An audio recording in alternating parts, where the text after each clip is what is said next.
India grew at 8.2% last year, sir. The government says 3.2% of people are out of work, the lowest in years. And yet your book opens with the statement that 121 million young Indians are NEET, which means they're not in school, not working, and not in any training program. How can both things be true? Well, it's not that both things are true. Everything about jobs is true. It's taken from the government's data. On the GDP data, I think there is now overwhelming evidence, and I present that evidence in the book, that the claims about the growth rate that we have been hearing for the last decade are simply untrue. We demonstrate that, and I will give you the most important reason why those claims are untrue for the period from about 2016 onwards.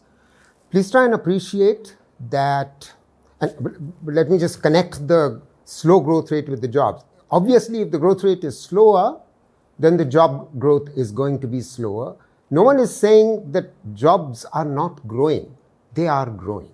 I will come back to that. The point is, they're growing much slower than they used to be in the preceding 10-year period, and they are growing much slower than they need to because the young that are entering the labor force is increased. But let me go back to the argument about why the GDP growth rate claim itself is false. Okay.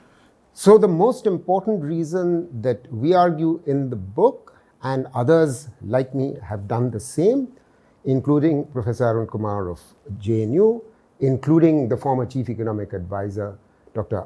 Arvind Subramaniam, in a very recent paper in February of 2026, along with Josh Feldman and Abhishek Anand.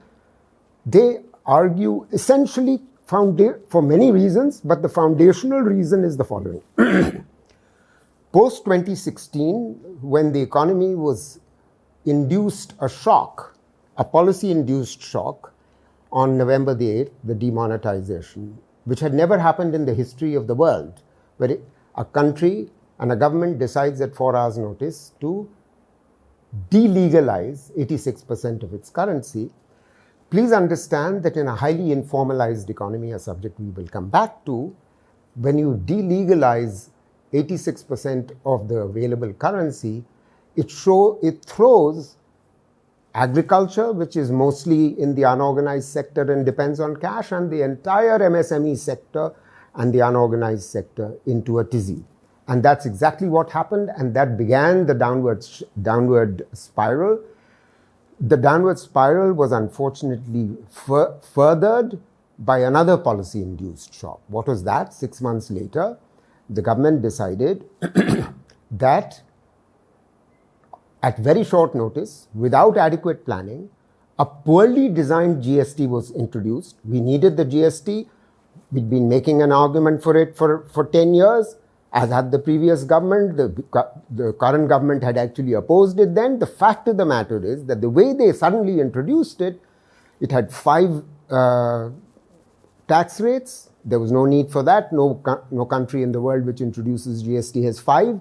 In addition, in a country of 1.4 billion people, you don't introduce a tax which is going to cover practically all the goods and all the services that are available in the economy at a short notice, where the computer systems have not been pilot tested. They were not pilot tested. Can you believe that? And that's what, anyway. So the point is, the MSMEs went into a downward spiral. The economy went into a downward spiral. And that shock was then furthered at the beginning of COVID. Now, what's the implication of all of this? The implication is the following, that in a highly informalized economy, there is a certain proxy estimate that is used for the gross value added for the unorganized sector. In that same sector, let's say textiles, for the organized. This has been done forever. However, what happened was that after 2016, that stable relationship between let us say, the organized of textiles relative to the unorganized segment in textiles was broken, because unorganized began to decline, the organized recovered very quickly from those shocks.